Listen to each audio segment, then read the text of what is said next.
हर तीन दुनिया तीन दुनिया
लास्ट बार मंत्र बार था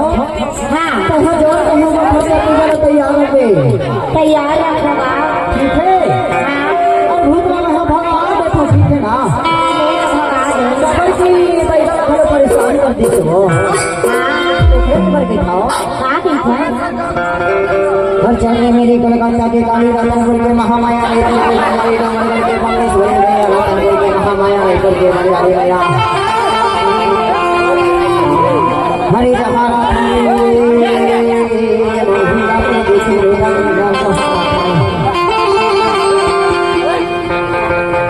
मेरी विलासिनी देवी का है जब के सीता मैया का है सब लोगों का है महल के साथ का है दुर्गा मंगल सब को पार है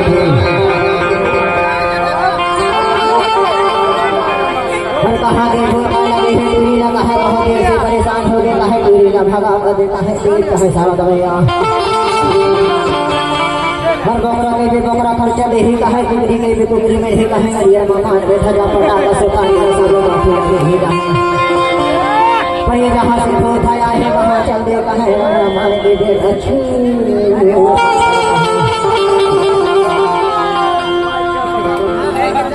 ना ना ना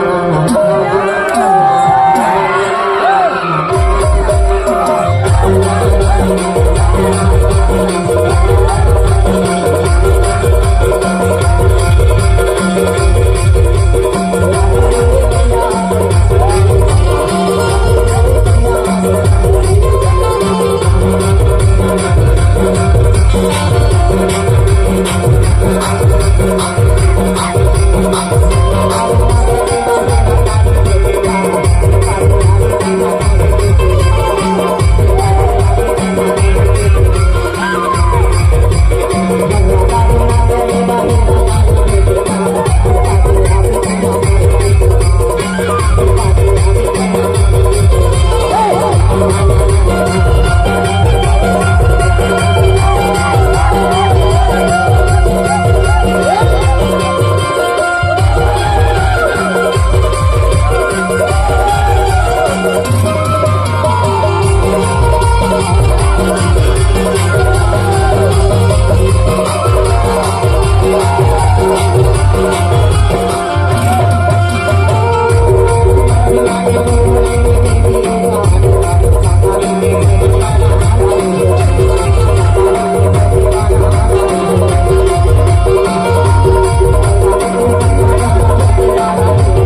जा बेटा जहाँ से आज वहाँ चल देता है छोड़ दे तू ना पैसा घर का है क्यों मन पर जा भाई तो घर में भाग दे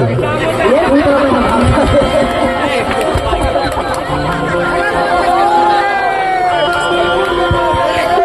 एक बार जोरदार तालियां होनी चाहिए